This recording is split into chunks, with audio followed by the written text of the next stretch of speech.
And then for those of you who haven't experienced the pleasure of this, we can put the light down here so you can kind of see what we're trying to do better. Do we have another? We lost our flashlight there. You got it?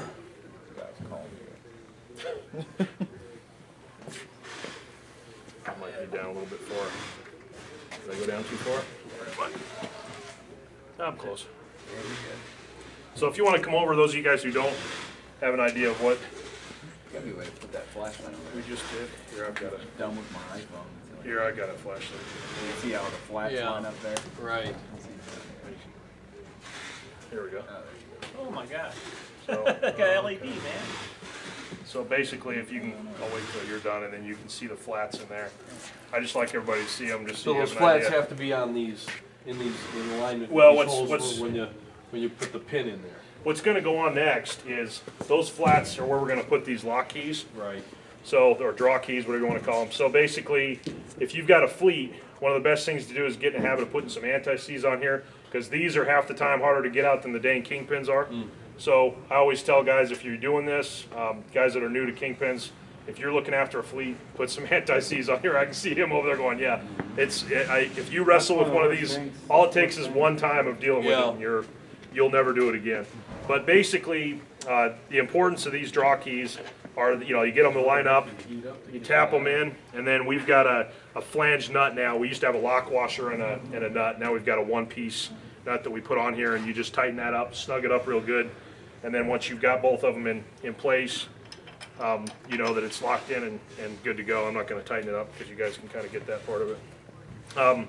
Basically, once you've got the draw keys in, everything's assembled. The next step is just to take your lock or your end plate, and when we first started doing this as a company, the end plates, when they had a regular end plate in here, you can imagine with 300% more grease, as soon as the truck took off, that end plate was just popping right off the end. So we made a heavier duty end plate and we put an O-ring seal in it, and what that does is it allows you to put all that extra grease in there and not worry about the end plate popping off. And so that's the advantage of having it that way. They put the gasket on there and it sprays off. Yeah, that's the other part. Well, the gasket, you're right, because once you put the gasket on, at least you got an O-ring seal to keep everything sealed up a lot better than what it is. So when you're using a regular set of kingpins, and you've got a kingpin and a bushing, and this one obviously doesn't fit on here perfect, but you can get an idea, and you know what I'm getting at. There's nowhere for the grease to go in this system. So basically, you're asking, you're greasing this, and you're maybe putting, if you're using a hand greaser, which hardly any of us are anymore, but if you're using a hand greaser, you're maybe going to get 12 squirts of grease in a regular set of kingpins when you're greasing it. So with this system here, the beauty of it is you can get 300% more grease because you've got the grooves on that pin and the grooves on the bushing. But the one thing you have to remember is when you're greasing it, you don't grease it with just 12 squirts of grease. This will actually take about 42 squirts of grease on each part. So if you were counting it by hand, I've actually had guys when we're doing this job, and they're doing one of these, like looking around like, where in the heck's all the grease going? They've been doing kingpins for for years and years, and they're sitting there squirting this, and they're going, what is it, falling out on the ground? Like, what's going on? Usually it'll blow that. Oh yeah. Blow that seal down. Yep, exactly. It'll either blow the seal down, or you're running into issues. With this system here, you move this spindle back and forth, and you just keep greasing it and moving it. And what it's allowing that to do is it's allowing the grease to get all in that system. And what that'll do is when the driver takes the first turn, the vehicle will steer so smooth, he'll go, man, I've never had it steer this smooth before. The other side of that coin is if you grease this like you would a regular set of kingpins, you put the 12 squirts of grease in, and you don't move the spindle around, the driver will take the first turn and go, whoa, hold on, something's wrong. Now if the driver's just ignores it and says, forget it, I got stuff to do, takes off down the road, drives down for a couple miles of turning, then all of a sudden this has had a chance to get that little bit of grease in this system, and now it's starting to steer smoother for him, but you're not getting the extra life because you don't have all that extra grease in there. So we've actually had a lot of fleets over the years that'll change their greasing methods, they'll change their shop even a little bit just to accommodate being able to move that wheel back and forth and get all that extra grease in, because you're going to save so much life on the kingpin system by doing that. You mentioned that in the instructions, I'm assuming. That there's a part in there that talks about that on the instruction side. The other thing that I didn't talk about in the last class, how are you guys greasing the trucks? Do you jack them up to grease them, or are you on the ground? Okay. There's a big argument over what the proper way to grease a truck or a bus is. And so there's a big, Meritor has a spec out there that says you're supposed to keep the weight down on the vehicle. And then a lot of other guys are saying, hey, you jack it up, grease it.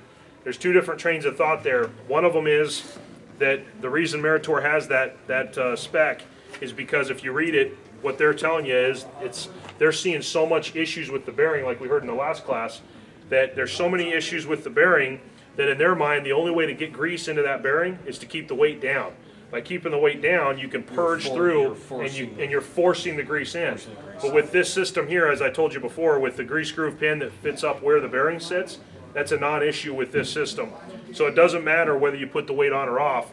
But what you do by having the weight down, at least from what we've looked at, is now you've got a pivot point here between the bushing and the pin, and now you don't have the ability to get grease up there in that area. So basically, you're kind of picking your side of that deal, whichever side of the argument you're on. But the bottom line is with this quick kit, it doesn't matter which system you're using, whether it's which side of that argument you lie on. It's going to be fine either way, just because you've got the grooves on the pin and the bushing in that system.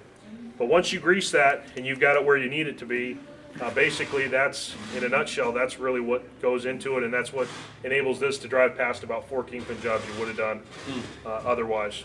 Now most of the ones I work on, they only have one hole, for... One draw key? Yeah. Yeah, that probably means you're going through more kingpins than you'd wish you were. Right. Yeah, that's the reason for that. That's that Eaton single draw key axle. And it's about 25% of our business as a company. So we joke around that we owe Eaton a Christmas card every year, but it's a problem axle just because of the design, and they've switched to double draw key on the same side, which is still having some issues, but it's better than the single draw key, and that's where I would tell you, make sure you check the axles like I was talking about before. That's by far and away the most worn axle in the country. We have a device that we've worked on now for years that we call the Axle Pro equipment, and we basically developed it because of that axle initially. He's got the flyer for it, Wally does. And what that does is it allows you to go in, take a magnetic base drill or send it to a shop that has it, and within an hour you can have the truck back on the road. Well, 2 hours by the time you put it all back together, but within an hour we can actually repair the axle and then put it. There's a guy in Youngstown, Axle Doctor. Yeah, this is a whole different system. Yeah, the Axle Doctor system, in this case, we've spent a long time working on this, and the biggest thing is the last step in the Axle Doctor, or in what other systems that are out there, is the very last step is to take your drill and bore out the draw keyholes. And so it's a real soft sleeve. It's got to be real soft to be able to let him put that in. He cuts it to exactly where he wants it to fit, and then he cuts it again for the draw key. It's a real precision-oriented thing. With this system here, anybody that can run a drill press can run this system. All it takes is 2 steel plates. You mount that to the axle. You put your drill on top, and then what we've done differently is we've got a pre-hardened, pre-cut sleeve, and that's actually harder than the original axle is. So when we made it, with it being pre-hardened and pre-cut, you hammer it down into the axle, and now you've taken that single draw key and you've basically fixed it in about 2 hours. And what that'll do is you'll see, and I would tell you if you've had those on the road a while, you probably got bad spindles too, because what a lot of guys overlook is that if this axle's bad, next thing that goes is your spindle, especially on those single draw keys. So I would check your spindles, make sure, and then after that you're probably seeing more tire life than what you want to see.